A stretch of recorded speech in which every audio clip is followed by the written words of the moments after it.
Welcome everyone. आज हम लोग स्टार्ट करेंगे केवीएस मदन 6th एडिशन, जो कि लेटेस्ट एडिशन है, उसका समरी कोर्स। इसमें हम लोग सबसे पहले पढ़ेंगे टीचिंग एप्टीट्यूड के बारे में। ये वो टीचिंग एप्टीट्यूड का पहला पार्ट है। इसमें हम लोग क्या क्या देखेंगे? हम लोग देखेंगे approaches to the study, approaches to education, forms of education, basic teaching models, levels of teaching, जिसमें हम लोग देखेंगे ऑटोनोमस डेवलपमेंट, फिर है आपका मेमोरी लेवल, अंडरस्टैंडिंग लेवल और रिफ्लेक्टिव लेवल, फिर है टीचिंग प्रोसेस, ब्लूम्स टैक्सोनॉमी, जो कि काफ़ी इंपॉर्टेंट है। और आप 2020 और 2021 के क्वेश्चन पेपर्स अगर देखेंगे तो फिर आप देखेंगे कि एनटीए ने काफ़ी इस पे मतलब ध्यान दिया है। और लास्ट में हम लोग देखेंगे माइक्रो टीचिंग के बारे में। तो चैप्टर स्टार्ट करने से पहले आपको बता दूं, अगर आपको ये पीडीएफ डाउनलोड करना होगा, जो मैं पढ़ा रहा हूँ उसका पीडीएफ डाउनलोड करना है, तो आप वीडियो के डिस्क्रिप्शन में जाके पीडीएफ को डाउनलोड कर सकते हैं। चलिए चैप्टर को स्टार्ट करते हैं। सबसे पहले है अप्रोचेस। तो अगर एजुकेशन के बारे में देखेंगे तो बहुत जन जो विद्वान रहते थे उन्होंने अलग अलग सोच दिया है कि एजुकेशन, पढ़ाई हम लोग को क्यों करना चाहिए। तो सबसे पहले आता है आइडियलिज्म। आइडियलिज्म में ये बोला जाता है कि एजुकेशन जो है, एजुकेशन हम लोग को एक आइडियल इंसान, जो सही इंसान होता है, जिसे सही गलत का फर्क पता होता है, उस इंसान में कन्वर्ट करता है, उस इंसान को बनने में मदद करता है। तो ये चीज़ किसने सिखाया था? ये चीज़ आपके ऋषि अरबिंदो ने, स्वामी विवेकानंद ने, फिर स्वामी दयानंद, ये सब मानते थे पढ़ाई का यही काम होता है कि एक आदमी जो है उसे जानवर से इंसान बनाया जाए। फिर आते हैं नेचुरलिज्म पे। नेचुरलिज्म का थ्योरी ये बताता है कि इंसान जो है, इंसान को पढ़ाई इसलिए करना चाहिए ताकि वो नेचर से कनेक्ट हो पाए, और उनकी जो पढ़ाई है वो नेचर के साथ ही होना चाहिए, खुला आसमान के नीचे। और नेचुरलिज्म में कौन यकीन करता था? इसमें यकीन करते थे श्री रविंद्रनाथ टैगोर। तो श्री रविंद्रनाथ टैगोर जो है वो इस आइडिया में बहुत ज्यादा यकीन करते थे। फिर आते हैं प्रैग्मेटिज्म पे। प्रैग्मेटिज्म हम लोग को क्या सिखाता है? प्रैग्मेटिज्म में एक वर्ड आपको याद रखना है, वो है यूटिलिटी। यूटिलिटी का मतलब क्या होता है? प्रैग्मेटिज्म हम लोग को ये कहता है कि जो चीज हम लोग को काम में आएगी वही चीज हम लोग को पढ़ना चाहिए। जैसे कि मान लीजिए कोई शू कॉबलर है जो जूता ठीक करता है, तो उसे सिर्फ यही पढ़ना चाहिए कि लेदर के बारे में उसे पढ़ना चाहिए, फिर स्टिचिंग कैसे करते हैं शूज की, इसके बारे में पढ़ना चाहिए। तो प्रैग्मेटिज्म हम लोग को ये कहता है कि जो चीज हम लोग के फ्यूचर में काम आता है उसी चीज के बारे में सिर्फ हम लोग को पढ़ना चाहिए। फिर आते कॉन्स्ट्रक्टिविज्म। कॉन्स्ट्रक्टिविज्म का थ्योरी हम लोग को बताता है कि हम लोग को ब्रेन डेवलपमेंट के लिए पढ़ाई करना चाहिए, कि हम लोग को ऐसा चीज नॉलेज लाना चाहिए अपने दिमाग के अंदर ताकि हम लोग ज्यादा से ज्यादा सोच सके दुनिया के बारे में, या फिर कोई पर्टिकुलर चीज के बारे में ज्यादा डीपली सोच सके, इसलिए हम लोग को पढ़ाई करना चाहिए। फिर आता है ह्यूमनिज्म। ह्यूमनिज्म हम लोग को ये कहता है कि इंसान को दूसरे इंसान का दर्द, और दूसरे इंसान के, जानवर और पशु पक्षी जितने भी होते हैं, सभी का दर्द समझना चाहिए। एक इंसान दूसरे इंसान की मदद करनी चाहिए। इसी चीज को समझने के लिए हम लोग को पढ़ाई करनी चाहिए, और यही है ह्यूमनिज्म का थ्योरी। फिर आते हैं रैशनलिज्म पे। रैशनलिज्म हम लोग को ये कहता है कि पढ़ाई इसलिए होना चाहिए ताकि इंसान एक रैशनल थिंकिंग कर सके। अब रैशनल थिंकिंग का मतलब क्या है? मान लीजिए आप बाहर, घर से बाहर गए और बाहर आपने देखा कि आसमान में काले बादल है, तो आपने क्या किया? अपने घर से छाता ले लिया। क्यों आपने छाता लिया था? क्योंकि आपने देखा कि आसमान में बादल है, तो आपने समझ लिया कि बादल है मतलब बारिश होने वाला है, इसलिए बारिश से बचने के लिए आपने छाता ले लिया था। तो यही है आपका रैशनल थिंकिंग। तो रैशनलिज्म जो अप्रोच है वो यही कहता है कि बच्चों को एजुकेशन इसलिए मिलना चाहिए ताकि वो रैशनल थिंकिंग कर सके। और फिर आते हैं एम्पिरिसिस्ट पे। एम्पिरिसिस्ट कहता है जो हम लोग देख सकते हैं या फिर जिस चीज को हम लोग एक्सपेरिमेंट से प्रूव कर सकते हैं वही चीज सत्य है, बाकी कुछ सत्य नहीं है। मतलब जो हम लोग डायरेक्टली ऑब्जर्व कर सकते हैं, जो हम लोग अपने सेंसेस से समझ सकते हैं, एक्सपेरिमेंट से प्रूव कर सकते हैं, वही सच है, बाकी कोई सच नहीं है। और बाकी चीजों के बारे में हम लोग को नहीं पढ़ाना चाहिए। फिर आता है बिहेवियरिज्म। बिहेवियरिज्म क्या कहता है कि एडुकेशन का जो रियल पर्पस है वो है कि हमारे जो बिहेवियर है उसमें चेंज लाना चाहिए। मान लीजिए दो लड़के हैं, एक कभी स्कूल नहीं गया और दूसरा स्कूल गया है, तो उनके बिहेवियर से ही आपको पता चल जाएगा कि दोनों में से कौन से स्कूल गए हैं। तो बिहेवियरिज्म क्या कहता है? बिहेवियरिज्म बेसिकली ये कहता है कि पढ़ाई जो है, पढ़ाई इंसान को वेल मैनर्ड करता है, कि उसके अंदर अच्छे बिहेवियर, वेल मैनर्ड इंसान बनता है। तो यही है आपका बिहेवियरिज्म। फिर देखेंगे forms of education. Forms of education अगर देखा जाए तो बेसिकली 3 हिस्से में डिवाइड किया गया है, फॉर्मल, इनफॉर्मल और नॉन फॉर्मल। सबसे पहले पढ़ते हैं फॉर्मल के बारे में। फॉर्मल क्या होता है? फॉर्मल सबसे बेसिक होता है, जैसे हम लोग के क्लासरूम में टीचिंग होता है। क्लासरूम में कैसे टीचिंग होता है? जो टीचर होते हैं वो कुछ एजुकेशनल पर्पस के लिए तैयार करके लाते हैं और फिर वो चीज को हम लोग पढ़ते हैं। मतलब टीचर हम लोग का एजुकेशन प्रोवाइड करते हैं और उससे हम लोग रिसीव करते हैं। जैसे कि मान लीजिए आप यही वीडियो जो देख रहे हैं, ये भी एक फॉर्मल एजुकेशन है, जहां पर मैं कुछ आपको सिखाने की कोशिश कर रहा हूं और आप लोग नोट्स लेंगे या फिर बाद में पीडीएफ डाउनलोड करेंगे। तो ये हो गया आपका फॉर्मल एजुकेशन। इनफॉर्मल एजुकेशन में क्या होता है? इनफॉर्मल एजुकेशन में मेनली जो पढ़ाई का रोल होता है वो स्टूडेंट का होता है। मान लीजिए आपके स्कूल में या फिर आपके कॉलेज में कोई प्रोजेक्ट दे दिया गया, टीचर ने बोल दिया ये है आपका टॉपिक और इसके बारे में आपको करना है प्रोजेक्ट, तो वो क्या हो जाता है? आपका इनफॉर्मल पढ़ाई हो जाता है, कि मेनली जो कंसर्न है वो स्टूडेंट का है कि कैसे सब कुछ इंफॉर्मेशन मुझे कलेक्ट करना है, कैसे इंफॉर्मेशन को इंटरप्रेट करना है और प्रेजेंट करना है। तो इनफॉर्मल में क्या हो जाता है? स्टूडेंट का मेन रोल होता है। और फॉर्मल में क्या होता है? टीचर का मेन रोल होता है। यहाँ पर होता है आपका टीचर मेन रोल और यहाँ पर आपके स्टूडेंट।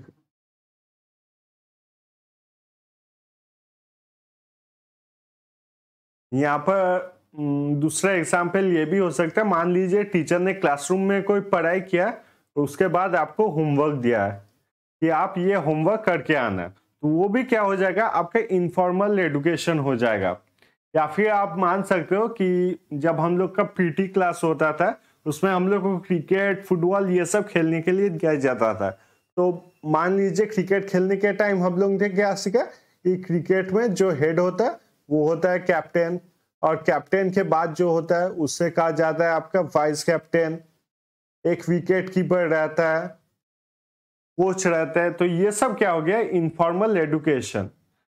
और फिर आखिर में आता है आपका non formal education. Non formal education का मतलब क्या हो गया?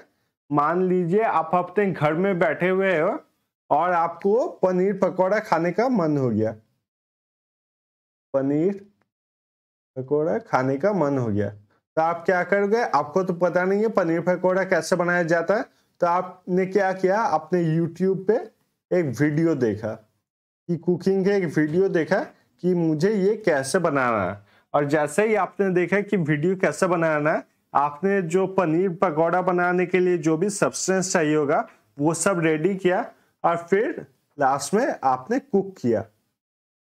तो इससे क्या हो गया? आपको इसकी रेसिपी पता चल गई और इसमें क्या क्या इंग्रेडिएंट्स लगते हैं वो भी पता चल गया।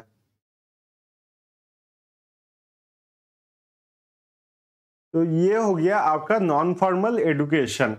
मतलब कोई चीज आपको जब खुद से सीखते हैं तो उसे कहा जाता है नॉन फॉर्मल एजुकेशन। अब देखेंगे हम लोग basic teaching models. Basic teaching models की अगर बात की जाए तो 3 तरीके के मॉडल होते हैं।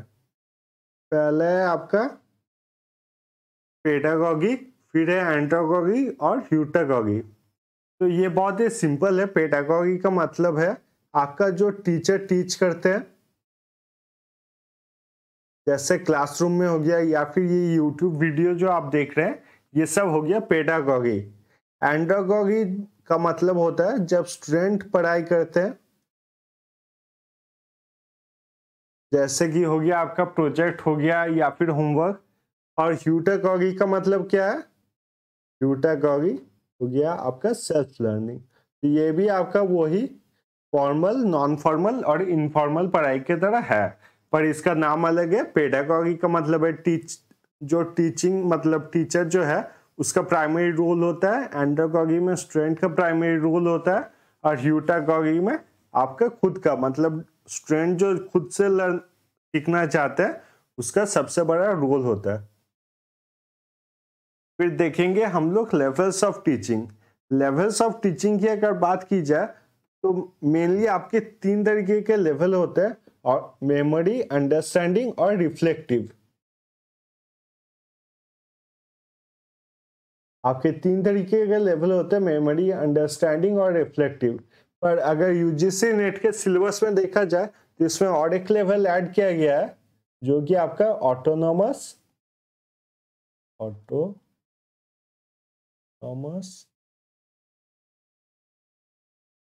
डेवलपमेंट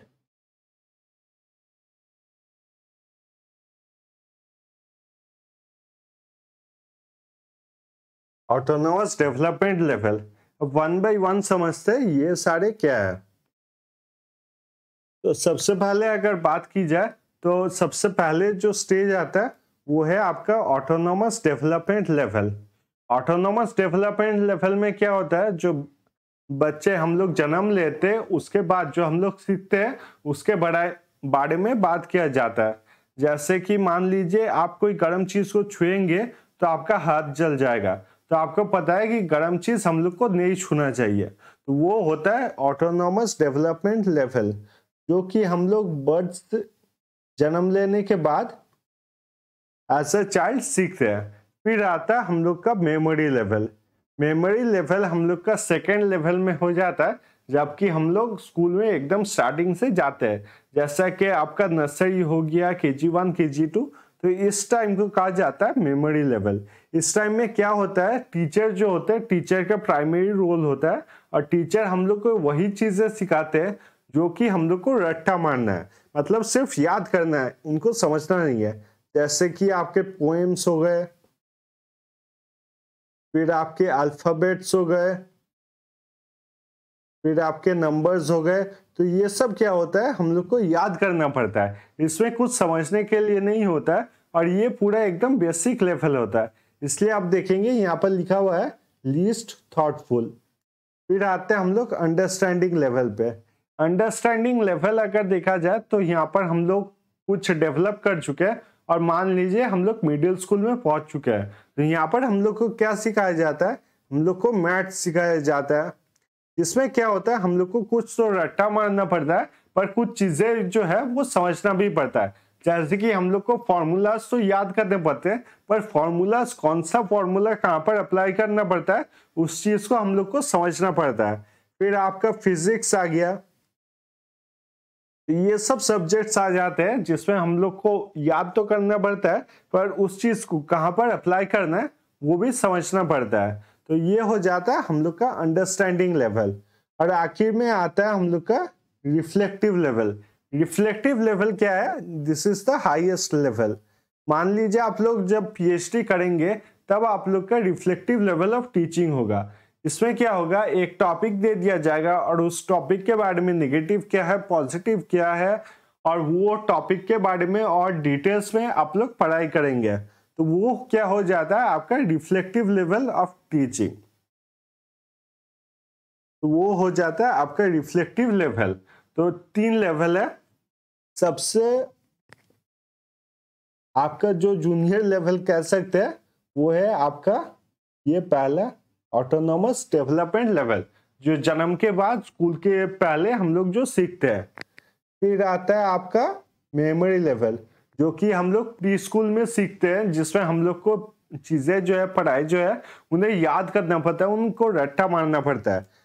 फिर आते हैं हम लोग तीसरे पे, जिसमें हम लोग मिडिल स्कूल में रहते हैं और मिडिल स्कूल में क्या होता है, कुछ चीजें हम लोग को पढ़ना पड़ता है और वो चीजें कैसे याद करें और कहाँ पर अप्लाई करें ये सब चीजें समझना पड़ता है।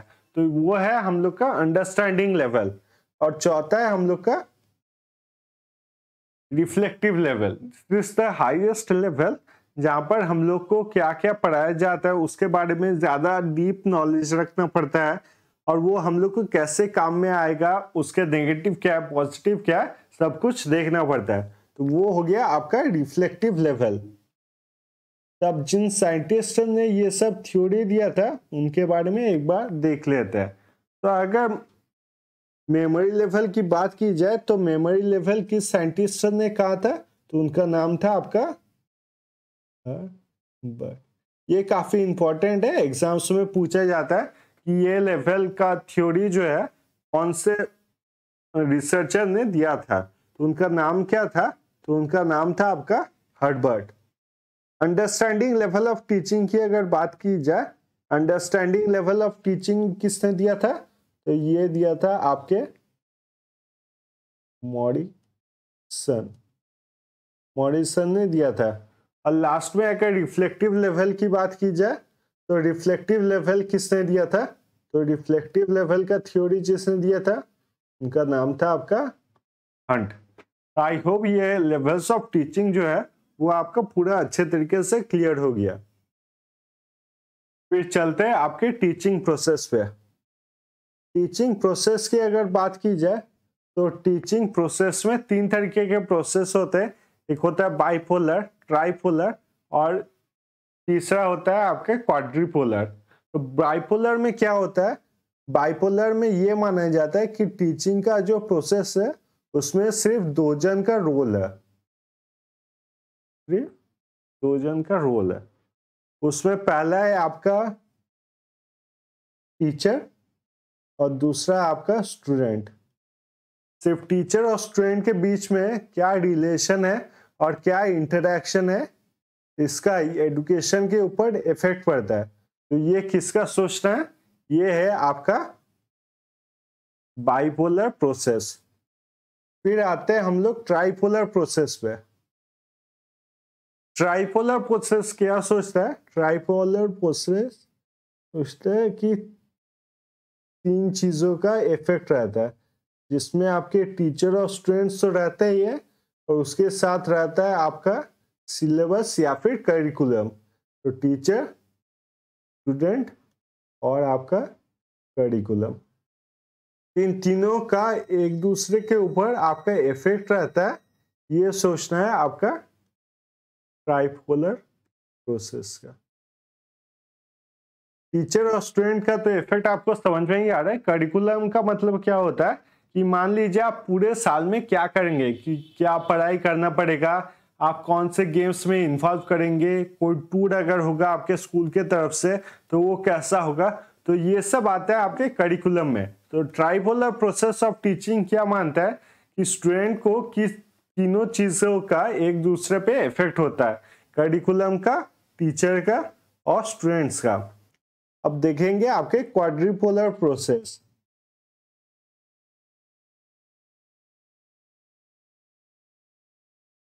क्वाड्रिपोलर प्रोसेस नाम से पता चल रहा है, क्वाड्री मतलब 4 हो गया, तो ये समझता है कि 4 चीजों का एक दूसरे के ऊपर इफेक्ट रहता है। इसमें आ गया आपका टीचर, आपके स्टूडेंट्स, करिकुलम और आता है आपका एनवायरनमेंट, लर्निंग एनवायरनमेंट। इसको यहाँ पर लिख देता हूं मैं, ये आपका लर्निंग एनवायरनमेंट। तो क्वाड्रिपोलर प्रोसेस मानता है कि इन सभी का एक दूसरे के ऊपर आपका इफेक्ट रहता है। तो टीचर, स्टूडेंट्स और करिकुलम तो आपको पता ही है। अब लर्निंग एनवायरनमेंट के बारे में जानते हैं। लर्निंग एनवायरनमेंट क्या होता है कि क्लास में जब हम लोग जाते हैं तब हम लोग कैसे पढ़ाई करते हैं, कि क्लासरूम आपका साफ रहता है या फिर क्लासरूम आपका गंदा रहता है, जो टीचिंग के लिए ब्लैक बोर्ड यूज किया जा रहा है या फिर आपके जो अभी इलेक्ट्रॉनिक बोर्ड्स आ गए उनको यूज किया जा रहा है, तो ये सब होता है आपका लर्निंग एनवायरनमेंट। इसलिए आप देखेंगे कि घर में हम लोग जब भी पढ़ाई करते हैं हम लोग को बोला जाता है कि जहाँ पर पढ़ाई करो उस जगह को साफ सुथरा रखना ताकि पढ़ाई अच्छा हो सके। तो वो जो एरिया में जहाँ पर हम लोग पढ़ाई करते हैं तो उसे कहा जाता है आपका लर्निंग एनवायरनमेंट। तो फिर से इस चीज को देखते हैं, बाइपोलर का मतलब होता है दो चीज एक दूसरे पे इफेक्ट करते हैं, टीचर और स्टूडेंट। ट्राइपोलर का मतलब होता है तीन चीज एक दूसरे पे इफेक्ट करते हैं, टीचर, स्टूडेंट्स और करिकुलम। और क्वाड्रिपोलर का मतलब क्या होता है, क्वाड्रिपोलर में चार चीज एक दूसरे के इफेक्ट करते हैं, टीचर, करिकुलम, स्टूडेंट्स और उनका लर्निंग एनवायरनमेंट। उसके बाद जो सबसे इंपॉर्टेंट पार्ट है इस टॉपिक का उसके बारे में पढ़ेंगे, जो कि आपका ब्लूम्स टैक्सोनॉमी। तो ब्लूम एक रिसर्चर थे और उन्होंने कहा था जो हम लोग पढ़ाई करते हैं उसका हम लोग के तीन तरीके से इफेक्ट करता है। जो एजुकेशन हम लोग रिसीव करते हैं वो तीन तरीके से हम लोग को इफेक्ट करता है।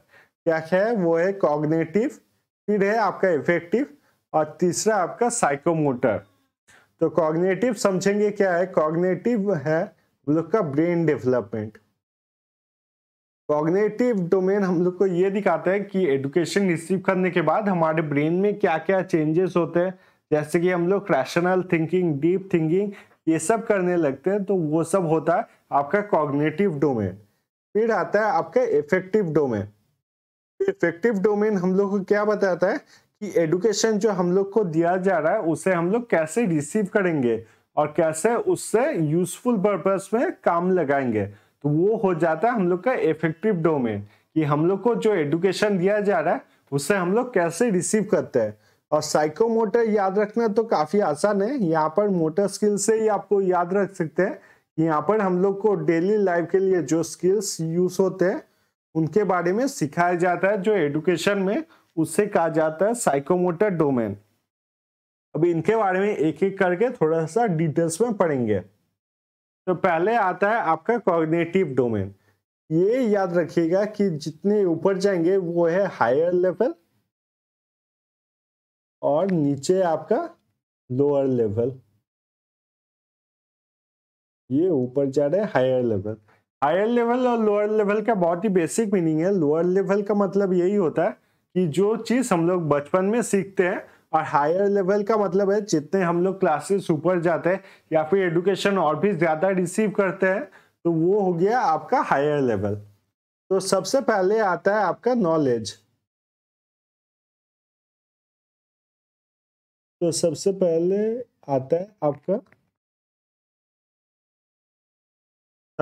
आता है आपका नॉलेज। नॉलेज में क्या होता है, हम लोग को पढ़ाया जाता है कि क्या क्या हम लोग को जानना चाहिए। जैसा मैंने बोला था कि सबसे बेसिक में हम लोग को याद करवाया जाता है, जैसे कि नंबर्स का नॉलेज, अल्फाबेट्स का नॉलेज, पोएट्री का नॉलेज। तो ये सब होता है आपके नॉलेज में।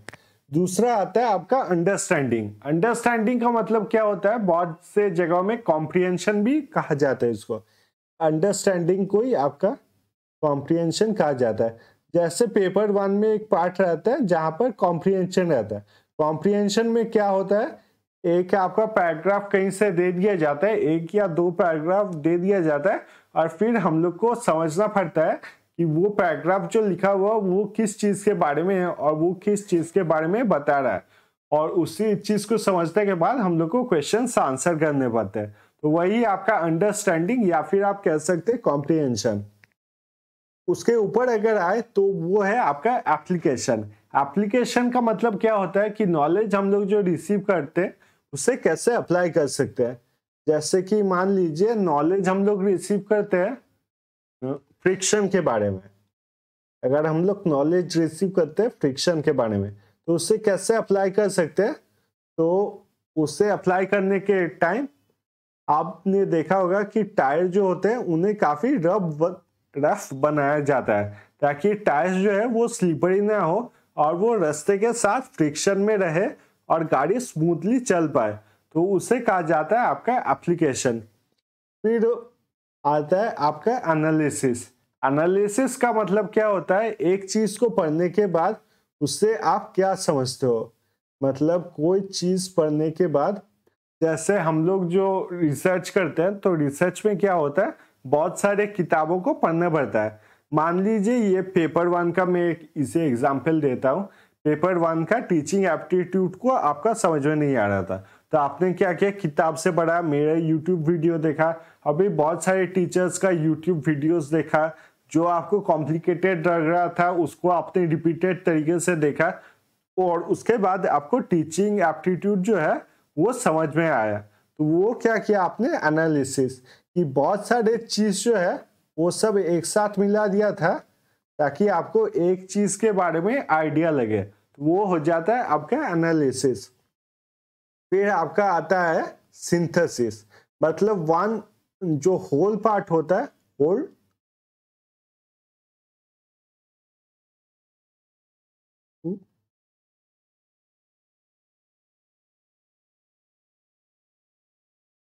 इसमें क्या किया जाता है, सिंथेसिस में मान लीजिए आपने कोई चीज पढ़ा है तो वो पूरा चीज आपको एक बार में समझ में नहीं आ रहा है, जैसे कि आपको ब्लूम्स टैक्सोनॉमी पूरा अच्छे तरीके से समझ में नहीं आया, तो आप क्या करेंगे, उसमें से इंटरनेट में देखेंगे, सर्च करेंगे और फिर उसको समझेंगे, तो वो हो जाता है आपका सिंथेसिस। और लास्ट में आता है आपका इवैल्यूएशन, कि आप पढ़ाई कर लेते हैं, मतलब बुक से पढ़ते हैं, वीडियो से पढ़ते हैं, और फिर आखिर में इवैल्यूएट करते हैं कि कौन सा सोर्स मेरे लिए सबसे अच्छा होगा। जैसे आपने सारे वीडियोस देखे और आखिर में इवैल्यूएट क्या किया कि इम्पैक्टिका क्लासेस का जो क्लास होता है वो मेरे लिए सबसे अच्छा होगा, वो सबसे बेस्ट समझाते हैं। तो ये हो गया आपका इवैल्यूएशन। तो कोई तो मेरी तारीफ नहीं करता कमेंट्स में, तो मैं खुद की तारीफ कर लेता हूँ। तो ये हो गया आपका इवैल्यूएशन, कि आप सब जो सोर्स होता है, रीडिंग मटेरियल होता है, सबको पढ़ाई करते हैं और फिर इवैल्यूएट करते हैं कि इसमें से सबसे अच्छा मेरे लिए क्या होगा। अब फिर आते हैं हम लोग इफेक्टिव डोमेन पे। इफेक्टिव डोमेन का मतलब क्या था कि पढ़ाई को जो है हम लोग कैसे रिसीव करते हैं। इसमें सबसे बेसिक जो होता है वो होता है आपका रिसीविंग। इसमें तो कुछ समझाने के लिए है नहीं, जो टीचर हम लोग को एडुकेट करते हैं तो उस चीज को हम लोग कैसे रिसीव करते हैं, मतलब हम लोग ध्यान से सुनते हैं या फिर हम लोग का अटेंशन नहीं रहता है, वो होता है आपका रिसीविंग। और फिर आता है आपका रेस्पॉन्डिंग। रेस्पॉन्डिंग में क्या होता है, मान लीजिए आप कोई पढ़ाई जो है उससे ध्यान से पढ़ते हो तो उसमें आप रेस्पॉन्ड करते हो, मतलब टीचर जब कोई क्वेश्चन पूछता है तब आप आंसर दे सकते हो, या फिर आपके मन में कोई डाउट होता है तो आप क्वेश्चन पूछते हो, तो ये सब होता है आपका रेस्पॉन्डिंग। फिर आता है आपका वैल्यूइंग। वैल्यूइंग का मतलब क्या होता है, टीचर जो पढ़ाते हैं वो किस चीज में मुझे काम आएगा उसको आप समझते हो। जैसे कि मान लीजिए आपने ये वीडियो जो देख रहा है, आपने ये वीडियो तो ऐसे ही नहीं देखा, आपने ये वीडियो इसलिए देखा क्योंकि आपको एनटीए का जो एग्जाम है उसे पास करना पड़ता है। तो वैल्यूइंग का मतलब क्या होता है, जो टीचर हम लोग को एडुकेशन दे रहे हैं उस चीज का वैल्यू क्या है, वो मैं क्यों कर रहा हूँ, तो उसी चीज को कहा जाता है आपका वैल्यूइंग। फिर आता है आपका ऑर्गेनाइजेशन। ऑर्गेनाइजेशन का मतलब क्या होता है, ऑर्गेनाइजेशन का मतलब होता है आपका अरेंज करना। जो आप पढ़ाई करते हो उसे आप अरेंज करते हो कि ये मुझे पहले पढ़ना है फिर मुझे बाद में ये पढ़ना है। जैसे कि मान लीजिए पेपर 1 में आपके 10 यूनिट्स है, तो 10 यूनिट्स में आपको कोई चैप्टर जो है वो इजी लगेगा, कुछ डिफिकल्ट लगेगा। तो ऑर्गेनाइजेशन में क्या होता है, आप उसको अरेंज करते हो कि क्या मुझे पहले पढ़ना है या फिर क्या मुझे बाद में पढ़ना है। फिर लास्ट में आता है आपका कैरेक्टराइजेशन। यहाँ पर मैं स्पेलिंग लिख देता हूँ, कैरेक्टराइजेशन। कैरेक्टराइजेशन में क्या होता है, आप जो पढ़ाई है उसको एक हैबिट बना देते हो कि वो that becomes a part of your character. फिर आखिर में देखेंगे साइकोमोटर डोमेन। साइकोमोटर डोमेन में क्या होता है, ये साइकोमोटर डोमेन आप नाम से समझ सकते हो कि हमारे मोटर स्किल्स या फिर हम डेली एक्टिविटीज जो करते हैं उनमें कैसे इफेक्ट पड़ता है, उस चीज को हम लोग देखते हैं। तो इस चीज को ज्यादा अच्छे तरीके से समझने के लिए आप लोग एग्जाम्पल मान लीजिए कि शेफ जो होते हैं उनका एक एग्जाम्पल मान लीजिए, जो शेफ्स होते हैं उनका एग्जाम्पल। तो सबसे पहले लेवल क्या आता है? सबसे पहले लेवल आता है इमिटेशन। इमिटेशन में क्या होता है, हम लोग जब सबसे पहले किचन में जाते हैं तब दूसरे जो शेफ्स अच्छे से काम कर सकते हैं उनको हम लोग देखते हैं और उन्हें इमिटेट करने का ट्राई करते हैं ताकि उनकी तरह हम भी एक दिन अच्छा काम कर सकते हैं। फिर आता है मैनिपुलेशन। मान लीजिए आपने किसी शेफ को देखा और शेफ जिस तरीके से काम करते हैं आपको लगा ये थोड़ा लंबा है, तो आपने क्या किया, वो चीज को मैनिपुलेट करने का कोशिश किया, थोड़ा सा चेंज लाने का कोशिश किया ताकि वो चीज काम जो है वो आप ज्यादा आसानी से या फिर जल्दी कर सको। फिर आते हैं हम लोग प्रेसिशन पे। प्रेसिशन का मतलब क्या होता है? प्रेसिशन का मतलब यही होता है कि जो काम आपको दिया जाता है वो काम आप लोग अच्छे तरीके से कर सकते हो। मान लीजिए आपको कोई सब्जी काटने के लिए दिया जाता है तो सब्जी आप आसानी से काट सकते हो, या फिर आप इंडियन कुजीन में बहुत अच्छे से काम कर सकते हो, चाइनीज कुजीन बना सकते हो, तो वो हो जाता है आपका प्रेसिशन। फिर आता है आर्टिकुलेशन। आर्टिकुलेशन आप देखोगे बहुत सारे जो शेफ होते हैं जैसे कि विकास खन्ना या फिर दूसरे जो मास्टर शेफ्स होते हैं वो क्या करते हैं, कोई डिश होता है उसमें एक थोड़ा सा चेंज लाते हैं और उसी को बहुत अच्छा बनाते हैं। तो ये क्या होता है, आपका होता है आर्टिकुलेशन। मान लीजिए कि इसे एग्जाम्पल देता हूँ। मान लीजिए आपने शेफ से सीखा कि कैसे दाल बनाते हैं, तो एक दिन आपने क्या किया, दाल को ज्यादा टेस्टी बनाने के लिए आपने सोचा कि दाल में तड़का देते हैं। तो ये हो गया आपका आर्टिकुलेशन कि दाल बनाना आपने सीखा और उसको ज्यादा बेहतर कैसे बनाना है इसके लिए आपने क्या किया, उसमें तड़का डालना। तो ये हो गया आपका आर्टिकुलेशन। फिर आ गया आपका नेचुरलाइजेशन। नेचुरलाइजेशन तो आप बहुत सारे वीडियो देख सकते हैं यूट्यूब में, जिसमें जो आप देखेंगे कि शेफ को आपके सब्जी के तरफ या फिर कटिंग बोर्ड के तरफ देखना भी नहीं पड़ता है और वो ऑटोमेटिकली आपका जो ऑटोमेटिकली तो नहीं होता, वो अपने नेचुरल तरीके से सब्जी को बहुत जल्दी काट पाता है। तो वो होता है आपका नेचुरलाइजेशन, मतलब आपका नेचुरल बिहेवियर नेचुरल एक्ट में वो आ जाता है। तो ये होता है आपका साइकोमोटर डोमेन। अब आखिर में हम लोग पढ़ेंगे माइक्रो टीचिंग के बारे में। माइक्रो टीचिंग में क्या होता है, माइक्रो टीचिंग बेसिकली जो पीएचडी के स्टूडेंट्स हैं उनके लिए माइक्रो टीचिंग करवाया जाता है ताकि वो क्लास में जो है क्लास में पढ़ाई करवा सके और पढ़ाई में क्या क्या डिफेक्ट है और उन्हें कैसे इम्प्रूव करना है वो सब जान सके। तो आप नाम से याद रख सकते हो कि टीचिंग होता है, और टीचिंग जब माइक्रो लेवल यानी कि छोटे लेवल पे किया जाता है तो उसे कहा जाता है आपका माइक्रो टीचिंग। तो इसमें क्या होता है, पहले जो स्टूडेंट्स होते हैं वो टीच करते हैं, किसी क्लास को टीच करते हैं। तो क्लास को जब हम लोग टीच करते हैं तब क्या मिलता है, तो हम लोग को मिलता है आपका फीडबैक। जैसे मान लीजिए इससे पहले मैंने 5th एडिशन का भी एक समरी कोर्स बनाया था, तो वहां पर स्टूडेंट्स ने मुझे काफी सपोर्ट किया था और बहुत स्टूडेंट्स ने ये बोला था कि इसका जो पीपीटी है उसका पीडीएफ उनको चाहिए होता है। तो इसलिए मैंने ये जो कोर्स स्टार्ट किया है समरी कोर्स, उसमें मैंने ये पीडीएफ ऐड करना नहीं भूला था। तो मुझे ये कहाँ से पता चला, ये आपके फीडबैक से ही पता चला, क्योंकि स्टूडेंट्स जो है वो फीडबैक में कहते हैं कि हम लोग को पीडीएफ चाहिए, मतलब पीडीएफ आप ज्वाइन कर दीजिए इस वीडियो के साथ। तो फीडबैक मिलता है तो टीचिंग को इम्प्रूव किया जा सकता है, और इम्प्रूव करने के बाद क्या होता है, फिर रीटीच। इसका मतलब ये नहीं होता है कि कोई टीचर पूरे तरीके से इम्प्रूव कर जाता है और वो परफेक्ट बन जाता है, कि लाइफ में ऐसा कोई परफेक्ट चीज होता ही नहीं है। तो यही जो सेम प्रोसेस है ये फिर से चलता है, ये रीटीच होता है, फिर से आपका फीडबैक होता है, फिर से आपके इम्प्रूव करते हैं टीचर और अगले साल जो है और भी अच्छे तरीके से टीचिंग करवाते हैं। तो यही है आपका माइक्रो टीचिंग। तो आज के लिए यहीं तक था।